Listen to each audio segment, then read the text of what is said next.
हाम्रा बालबच्चाको भविष्य सुरक्षित भएन भने अबका युवा वर्गले बालुवाटार भत्काउन सक्छ, सिंहदरबार भत्काउन सक्छन्। यो 100% म लेखेर दिन्छु, तपाईँ लेखेर राख्नुहोस्। देश भनेको नै भविष्य हो। जब देश लुटिन्छ हाम्रो भाग्य र भविष्य अन्धकारमा पर्छ।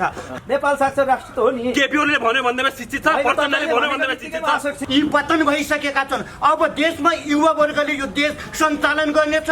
हाम्रा ज्ञानेन्द्र सायु जस्ता यस्ता वीर पुरुषहरूले नै आज संसारका इतिहासहरू बदलेका। हामी पनि भारतका गल्ली गल्लीमा रुँदै भाउ तारिँदै कति हाम्रा नेपाली दाजुभाइहरू रोएका छन्। आत्म मुटु फुटेर आउँछ। बन्दुक काँधमा हालेर हिँड्ने व्यक्ति मै हो, पूर्व माओवादी लडाकु सेना। म सुकमबासी हो, खै मेरो लाल पुर्जा, म 3 पुस्ते सुकमबासी, खै मेरो लाल पुर्जा अझ भूमिहीन।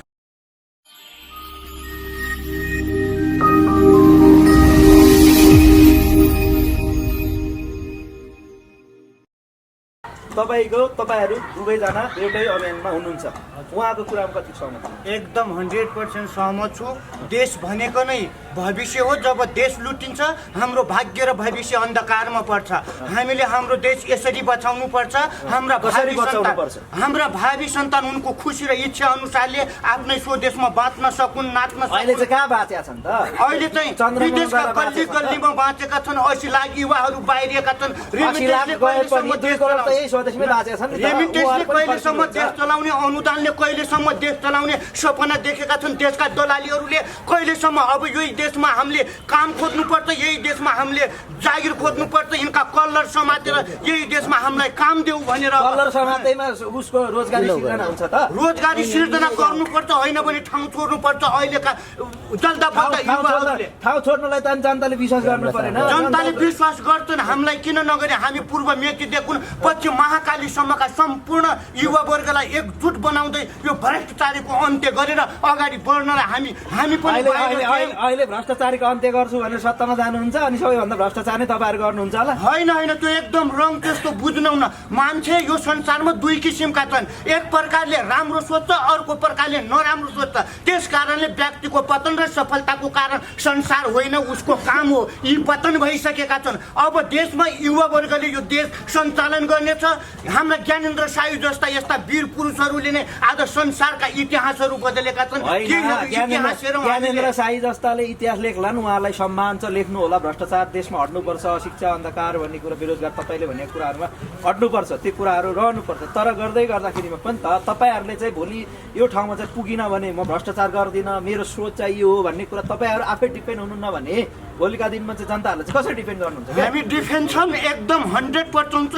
यो संसारमा असम्भव भन्ने कुरा कहिले कतै छैन। असम्भव भन्ने कुरा मूर्खको शब्दकोशमा मात्रै भेटिन्छ। असम्भव छैन भने रातलाई दिन बनाउनुस् न, दिनलाई रात बनाउनुस्। रातलाई होइन, यिनको हातमा त्यो ताला चाबी हुन्थ्यो भने रातलाई रात, दिनलाई दिन बनाएर गरिब जनता, निमुखा, सर्वहारा, भूमिहीन, सुकमबासीलाई अझ मार्थे यिनीले। त्यो यिनको हातमा छैन। यो त भगवानको लीला भएर मात्र बचेको छ। त्यो नत्र यिनीहरूले बनाएरै छोड्थे। आज हेर्नुहोस् त 80 लाख युवाहरू विश्वका के नेपालीले छोराछोरी जन्माएर नेपालमा बसेको 2 करोडको वास्ता छैन। 2 करोड 80 लाख युवाहरू किन बाहिरिएका छन्? 80 लाख युवाहरू आफ्नै देशभित्र काम खोज्न पर्छ। हामी पनि भारतका गल्ली गल्लीमा रुँदै भाउ तारिँदै कति हाम्रा नेपाली दाजुभाइहरू रोएका छन्। आत्म मुटु फुटेर आउँछ। विदेशमा हेर्नुहोस् त खाना नपाएर हाम्रा दिदीबहिनी चेलीबेटीहरू बलत्कृत भएकी छन्। त्यसलाई कसले रोक्ने? यिनले रोक्न पर्दैन। यिनका हामी कल्लर समात्छौँ। हामी यो फेसबुक सामाजिक सञ्जाललाई युट्युब मार्फतबाट नभइकन तपाईँहरू प्रत्यक्ष आउनुहोस् फिल्डमा। हामी साथ दिन्छौँ भनेर 3 करोड नेपालीको सपोर्ट लिएर हामी इन्डियाबाट नेपाल आएर भ्यालीभित्रै सिधा 3 जना हुँदैन, खालि गफ गर्नुहुन्छ क्या तपाईँ? केही गफ होइन। तपाईँहरू उल्टा सुल्टा प्रश्न राख्दैन राख्नुहोस्। 100% सम्भव छ। हामी गरेर देखाउँछौँ। 21औं शताब्दीका युवा हामी जल्दा बल्दा हामी देशमा यदि हामीले रोजगार पाएनौँ, हाम्रा बालबच्चाको भविष्य सुरक्षित भएन भने अबका युवा वर्गले बालुवाटार भत्काउन सक्छ, सिंहदरबार भत्काउन सक्छन्। यो 100% म लेखेर दिन्छु, तपाईँ लेखेर राख्नुहोस्। कसरी कुरैले मात्रै भत्काएर हुन्छ कुराले होइन हामी व्यवहारले गर्छौँ प्रत्यक्ष भौतिक रूपमा हामी काम गर्छौँ भनेर अर्काको देशमा हामीले 18 घण्टा 12 घण्टा भ्रष्टाचारी भन्नुहुन्छ डाटा सार्वजनिक गर्छौँ भन्नुहुन्छ डाटा सार्वजनिक हामी गर्छौँ हामीसँग डाटा हामी सार्वजनिक गर्छौँ मुद्दा पनि हालेका छौँ अहिले एउटा ज्ञानेन्द्र साई छैन यहाँ 77 जिल्लामा 77 वटा ज्ञानेन्द्र साई जन्मिसकेका छन् लाखौँ ज्ञानेन्द्र साई जन्मदैछन् हाम्रो साथमा 10औं लाख युवाहरू हाम्रो सम्पर्कमा छ ती युवाहरूलाई हामी यही भ्यालीभित्र उतार्नेछौँ हामीले यो हाम्रो उपत्यका काठमाडौँ मुम्बई भन्दा ठुलो छैन दिल्ली भन्दा ठुलो छैन अरूसँग तुलना किन नगर्ने अरूको तुलना नगर्ने हो भने यिनीहरूले विकास होइन तपाईँ त म होइन हो यही भएर देश विकसित भएको छैन हामी एक साथमा एकरूपताका साथमा काँधमा काँध हातमा हात मिलाएर गयौँ भने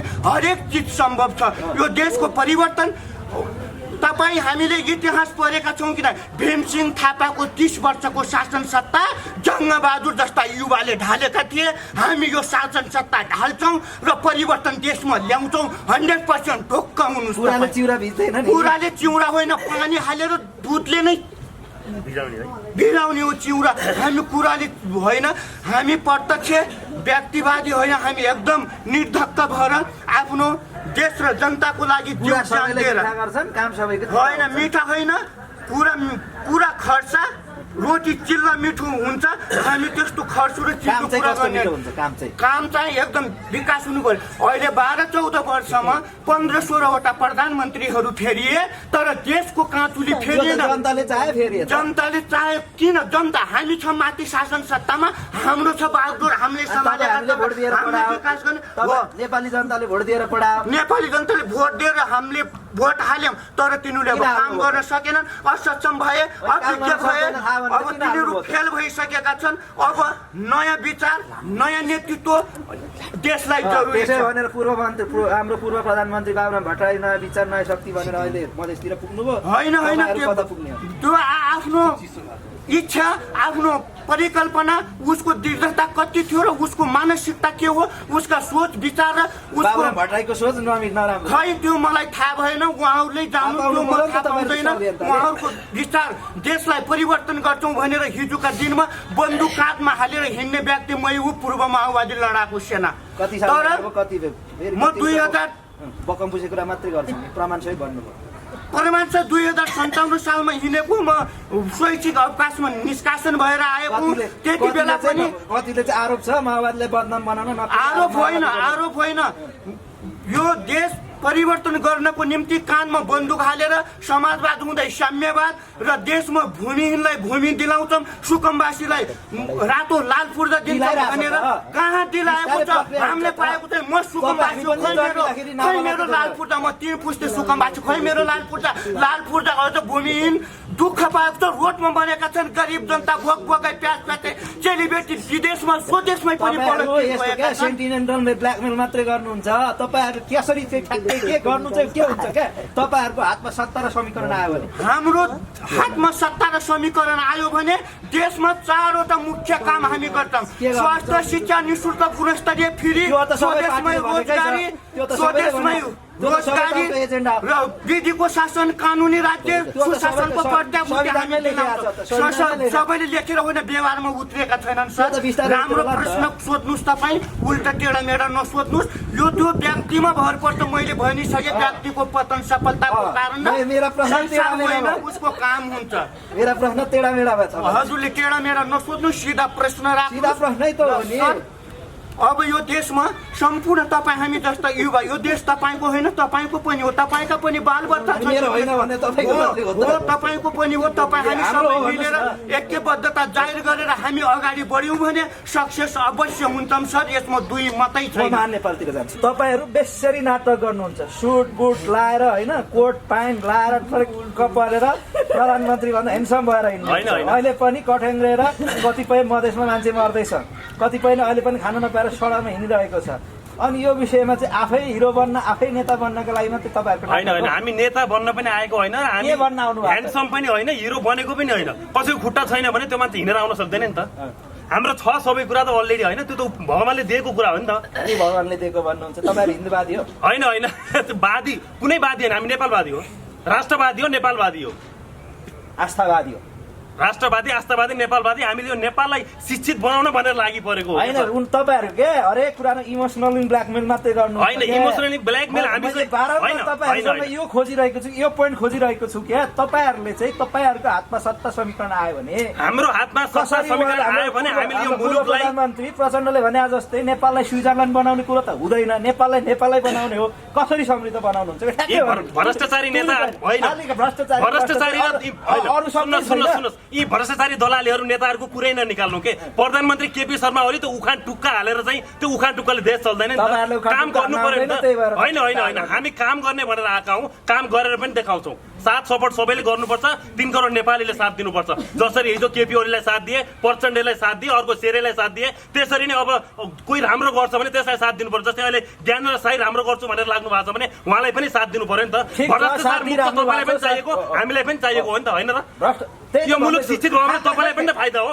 तपाईँको छोराछोरी पनि त यही देशमा पढ्छ मेरो छोराछोरी पनि यही देशमा पढ्छ भ्रष्टाचारको खाका खै सबै कुरा छ सबै कुरा थाहा भएर खै कहाँ छ त कहाँनिर विकास भयो भन्नुहोस् न काठमाडौँ भेलीभित्रै यस्तो छ तपाईँ सुन्नुहोस् काठमाडौँ भित्रै यस्तो अवस्था छ भने तपाईँको एकदम विकट ठाउँमा त कोही गएकै छैन अहिले पनि कति ठाउँमा गाडीहरू पुगेको छैन त्यहाँको अवस्था हामी गएर हेरेर आएको छ नि त हामी त पुरै दुनियाँ घुमिसकेको छ ठिकै छ त्यो देखाउने भयो भने हामीले देखाउन हामीसँग सबै प्रुफहरू छ होइन हामीले गएर हामीले सबै खिचेर त्यो लिएर आएका पनि छौँ बिना प्रुफमा हामी बोलेका छैनौँ डकुमेन्ट छ सबै कुरा छ यो देशको नागरिक हामी पनि हो हामी पनि खाना खाने अरू जस्तो त्यो चाहिँ होइन भन्ने एक गर्ने एक भन्ने जस्तो हामी होइन उखान टुक्का हाल्ने मान्छे होइन हामी ज्ञानेन्द्र साईले राम्रो गर्नु भएको छ नबुझेको मान्छेलाई ज्ञानेन्द्र साई गलत होला ज्ञानेन्द्र साईले गाली गर्नुभयो ज्ञानेन्द्र साईले चाहिँ फाल्तु शब्दहरू बोल्नुभयो भनेर पनि मान्छेले भनेका होला तर ज्ञानेन्द्र साईले जति बोल्नु भएको छ एकदमै राइट बोल्नु भएको छ त्यो यो देशका नेताहरूलाई त्यो पनि कम हो जति ज्ञानेन्द्र साईले बोलिराख्नु भएको छ अनुमान नबन्नुस् पगरी होइन होइन होइन त्यो विषयमा हामी डराउँछौँ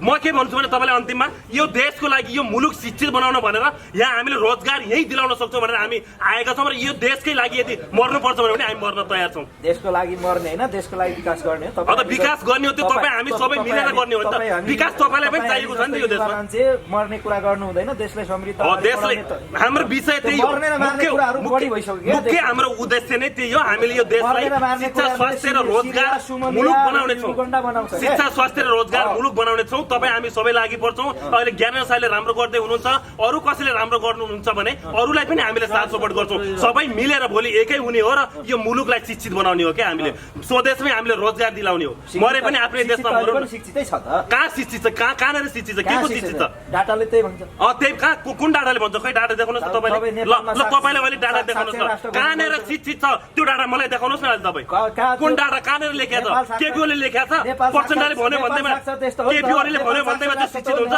नेपाल साक्षर राष्ट्र त हो नि केपी ओलीले भन्यो भन्दैमा शिक्षित छ प्रचण्डले भन्यो भन्दैमा शिक्षित छ होइन होइन त्यो डाटा तपाईँ देखाउनु न त मलाई अब कहाँनिर नेपाल शिक्षित छ तपाईँले देख्नु अघि जस्तै मैले यता सुन्नुहोस् मैले अघि बिजुलीको तारको कुरा गरेँ तपाईँले त्यो विषयमा अन्याय लाग्यो होला हाइवेमा मेन रोडमा गाडीहरू कुदिरहेको छ साइडहरूको कति गन्दा छ होइन गाडी कुदिरहेको छ त्यो गाडी कुद्ने ठाउँ नै छैन नि त त्यहाँनिर साइडमा घरहरू कति गन्दा छ यो त राजधानी हो नि त राजधानी यति गन्दा छ यी दलालीहरू भ्रष्टाचारीहरूले राजधानीलाई यति गन्दा र यति सडाएर राखेका छन् बाटामा हिँड्ने जस्तो छैन पुरै गनाएर कस्तो अवस्था छ होटलहरू कस्तो अवस्थामा छ यहाँको मान्छेहरू होइन तपाईँको गाडी काठमाडौँको सहरभित्र पनि गाडी हिँड्दा पुरै ढल्किएर हिँड्छ क्या यही हो कहाँ गयो त्यो पैसा भन्छौँ हामी त्यत्रो नेपाली जनताले कर तिरेको विदेशबाट रेमिटेन्स आएको पैसा यो यिनका भाउको लागि ल्याएको हो त्यो नेपाल शिक्षित बनाउनलाई भनेर त्यो हामीले त्यो लागि परेका छौँ नि आज नेपालमा केही हुन्छ कोही बिमारी हुन्छ भने पनि आज विदेशबाट पैसा आउँछ ती गरिब दुखी जनताले कमाएको आफ्नो घरमा नखाएर विदेशबाट पैसा पठाउँछ यहाँ कुनै नयाँ कुराको आविष्कार गर्नु पर्यो केही भवन बनाउनु पर्यो केही चिज गर्नु पर्यो भने पैसा विदेशबाट आउँछ कोही बिरामी भयो कसैको मृगौला फेल भयो भने पैसा विदेशबाट आउँछ कसैले क्यान्सर भयो भने पैसा विदेशबाट आउँछ अनि यी देशका भ्रष्टाचारी यहाँ सुन्नुहोस् यी देशका होइन चित्त सुखेर भएको छ, कसैको सहयोग होइन, त्यो पैसा गलत ठाउँमा लगानी भएको छ, त्यो पैसा गलत ठाउँमा लगानी भयो, त्यो पैसा गलत ठाउँमा लगानी भयो सर, त्यो पैसा गलत ठाउँमा लगानी भयो। आज यी देशका भ्रष्टाचारीहरूले पनि त्यही रेमिटेन्सबाटै पालेका हुन् नि, यिनका बाउको ढुकढुकी छ पैसाको, छैन नि? रेमिटेन्सले मात्रै होइन, नेपाली जनताले कर पनि नेपाली जनताले कर तिरेको छु मैले भने नि त, तिरेको छु, मैले पनि तिरेको छु, हामीले पनि तिरेको छौँ, तपाईँले पनि तिर्नु भएको छ, तर यो कर गलत ठाउँमा लगानी भएको छ क्या। 80 लाखलाई टार्गेट गरेर अलिअलि होइन, 80 लाखलाई टार्गेट गरेको होइन, चन्दा उठाएर अभियान होइन होइन, चन्दा अहिलेसम्म 1 रुपियाँ हामीले उठाएका पनि छैनौँ र 1 रुपियाँ उठाउँदै त्यो भ्रष्टाचारी दलालीहरू, अहिलेका नेता मन्त्री कर्मचारीहरू चन्दा नउठाइ कसरी चल्छ सङ्गठन? त्यो हामीले त्यो व्यवस्था गर्छौँ नि, राम्रो ठाउँमा लगाउनु पर्यो नि। अहिलेसम्म क्या नेपालीहरूले रेमिटेन्स तिरेका छैनन्, विदेशबाट हामीले कर तिरेका छैनौँ, तर त्यो गलत ठाउँमा लगानी भयो क्या, त्यो पैसा गलत ठाउँमा गयो, त्यो कसैको घरभित्र पैसा गयो, त्यो हामीले देश बनाउनु भनेर दिएको पैसा हो, त्यो कसै एकजना दलालीको घरभित्र गयो क्या, उसले भ्रष्टाचार गर्यो त्यो पैसामा। उनीहरूलाई चिल्लो गाडी चाहिने, उनीहरूलाई सबै कुरा पुरा हुनुपर्ने। आज लकडाउन भएको 8-9 महिना भइसक्यो, त्यति बेलाबाट नेपाली जनताको घरमा चुलो जलेको छैन, त्यो यही भ्रष्टाचारीहरूले हेरेको छ। किन मरेको छैन?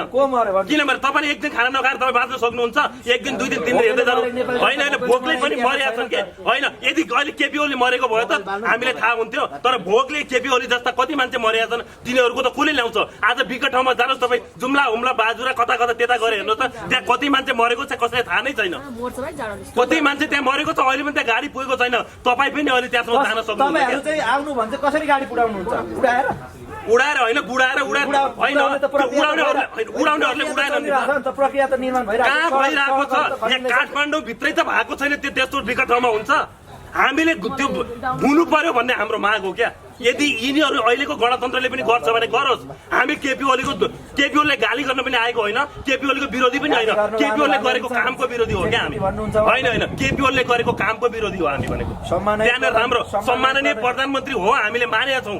हामीले प्रधानमन्त्रीले गाली गरे होइनौँ, प्रधानमन्त्रीको व्यवहारलाई गाली गरे हौँ क्या हामीले। प्रधानमन्त्रीले गरेको त्यहाँनिर टु द पोइन्ट, हामी लास्टमा छौँ, अन्त्यमा छौँ। हाम्रो कार्यक्रम धेरै लामो भइसक्यो। ठिकै छ, तपाईँहरूको अभियानले चाहिँ सफल हो भने चाहिँ हाम्रो अभियानले जुन तपाईँले भन्नुभएको छ निशुल्क गर्छौँ भन्ने कुरा कसरी गर्नुहुन्छ ठ्याक्कै भन्नु। ज्ञानेन्द्र साई पनि अहिले नाङ्गै भोकै नखाइ नलाएर यो अभियानमा लाग्नु भएको छ।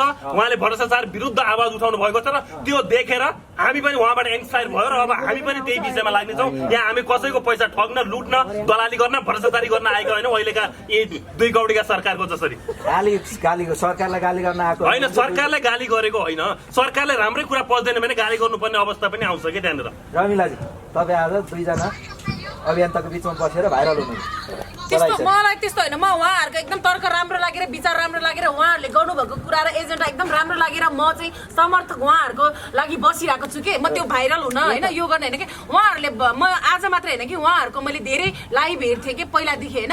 मलाई एकदमै राम्रो लाग्थ्यो कि उहाँहरूको आवाज होइन, उहाँहरू चाहिँ एउटा भ्यालीभित्र आएर बोलिदिनु भयो भने पनि होइन ज्ञानेन्द्र साईहरूलाई सपोर्ट हुन्थ्यो। ज्ञानेन्द्र साईहरू जस्तो होइन महान व्यक्ति उहाँहरू पनि हुन सक्नुहुन्छ र हुनुहुन्छ भनेर चाहिँ म उहाँहरूलाई जहिले पनि उहाँहरूको चाहिँ अन्तर्वार्ता हेर्थेँ होइन। राम्रोको पक्षमा जाने हो नि त।